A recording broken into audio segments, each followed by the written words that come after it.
warahmatullahi wabarakatuh. Perkenalkan, nama saya Dewi Sriwulandari Sugeng. Di sini saya akan menjelaskan tentang konsep media pembelajaran. Sebelumnya, saya akan memperkenalkan rekan saya yang akan membantu menjelaskan tentang media pembelajaran. Yang pertama ada Karismatullah Misyaroh, yang kedua ada Salsabila Alia. Baiklah, sebelum masuk ke media pembelajaran,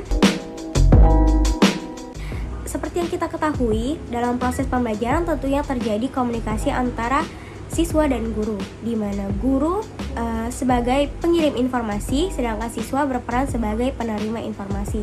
Nah, proses ini akan berhasil jika guru mampu menyampaikan informasi dengan baik dan siswa dapat menerima informasi tersebut dengan baik pula.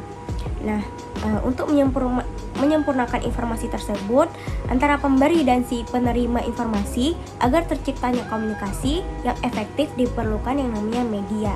Nah, media pembelajaran adalah segala sesuatu yang dapat digunakan untuk menyalurkan pesan atau bahan pembelajaran sehingga dapat merangsang perhatian, minat, pikiran, dan perasaan siswa dalam kegiatan belajar untuk mencapai tujuan pembelajaran. Nah, di dalamnya terkandung informasi yang mungkin didapatkan dari internet, buku, televisi, dan lain sebagainya yang dapat dikomunikasikan kepada orang lain. Nah, media pembelajaran ini dapat merangsang peserta didik untuk berpikir kritis dengan menggunakan daya imajinasinya, kemampuan dan sikapnya dikembangkan lebih lanjut. Nah, sehingga melahirkan kreativitas dan karya inovatif. Baiklah, sekian dari saya. Materi selanjutnya akan dijelaskan oleh rekan saya. Terima kasih. Halo rekan-rekan semua. Baiklah, di sini saya akan melanjutkan materi selanjutnya. Nah, tadi rekan saya sudah menjelaskan tentang pengertian dari media pembelajaran. Di sini saya akan menjelaskan tentang ciri-ciri media pembelajaran. Ciri-ciri media pembelajaran itu dibagi bertiga. Yang pertama, ciri fisaktif, di mana ciri ini menggambarkan kemampuan media merekam, menyimpan, melestarikan, dan mengkonstruksi suatu peristiwa atau objek. Ciri fisaktif ini sangat penting bagi guru karena kejadian atau objek yang telah direkam atau disimpan dengan format yang ada dapat digunakan di setiap saat. Contohnya seperti peristiwa gempa bumi atau tsunami pada tahun lalu direkam dan bisa dipergunakan kembali pada tahun ini. Jadi itu bisa berguna sebagai objek atau media pembelajaran. Sebagai contoh, bahwa tahun dulu pernah adanya sebuah peristiwa bencana atau tsunami. Selanjutnya itu merupakan ciri manipulatif. Nah, ciri manipulatif ini adalah transformasi suatu kejadian atau objek dimungkinkan karena media memiliki ciri manipulatif. Nah, kejadian yang memakan waktu berhari-hari atau berbulan-bulan dapat disajikan dalam waktu 5 menit sampai 10 menit.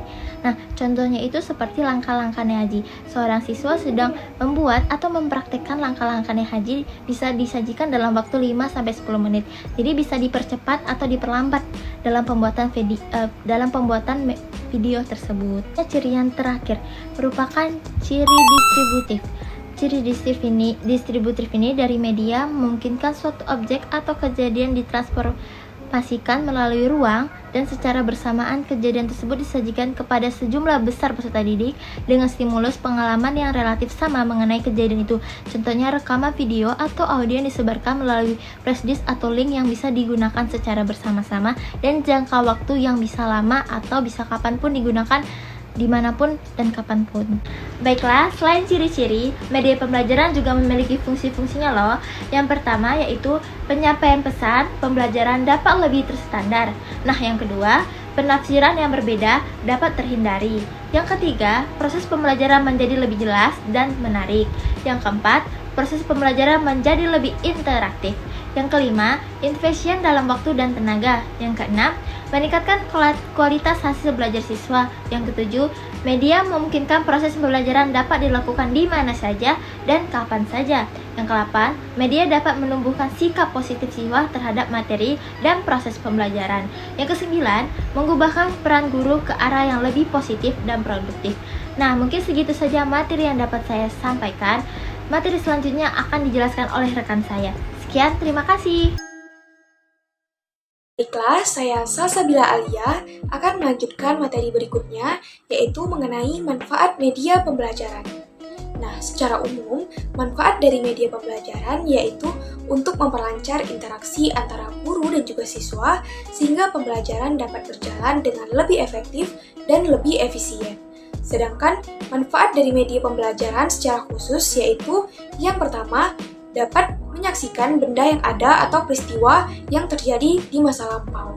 Nah, dengan adanya media pembelajaran seperti foto, video, ataupun film, siswa dapat memperoleh gambaran yang nyata mengenai peristiwa yang terjadi di masa lampau tersebut. Contohnya itu, peristiwa letusan gunung berapi. Hal tersebut dapat dilihat oleh siswa melalui sebuah foto ataupun video yang merekam mengenai kejadian tersebut. Lalu yang kedua, yaitu dapat mendengar suara yang sulit ditangkap dengan telinga secara langsung. Contohnya itu seperti suara detak jantung. Lalu yang ketiga, dapat melihat secara lambat gerakan-gerakan yang berlangsung secara cepat. Contohnya itu mengenai teknik menendang bola yang berlangsung secara cepat. Nah, pada sebuah video, teknik menendang bola tersebut dapat disajikan secara lambat atau dapat dihentikan pada saat tertentu, sehingga siswa akan lebih mudah untuk mempelajarinya. Lalu, yang keempat, dapat mengamati benda atau peristiwa yang sulit untuk dikunjungi, baik karena jaraknya yang jauh, berbahaya, ataupun terlarang. Contohnya itu pada materi sistem tata surya, yang tidak dapat dilihat secara langsung dengan mata karena jaraknya yang jauh.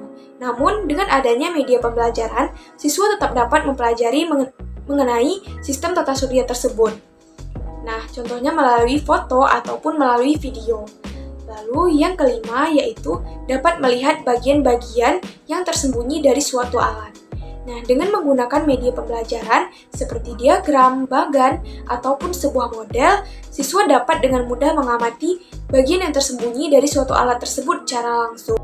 Selanjutnya, keterbatasan media pembelajaran.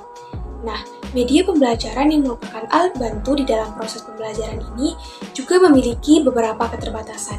Di antaranya, yang pertama, pemakaian media pembelajaran hanya sebagai alat bantu, bukan sebagai pengganti guru.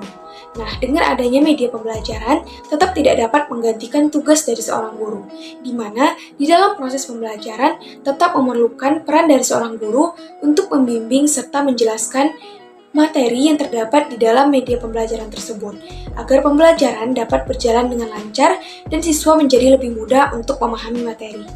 Lalu yang kedua, media yang menggunakan listrik maka sangat bergantung terhadap daya listrik tersebut. Dan yang ketiga, penggunaan media pembelajaran sangat sukar apabila digunakan secara bervariasi.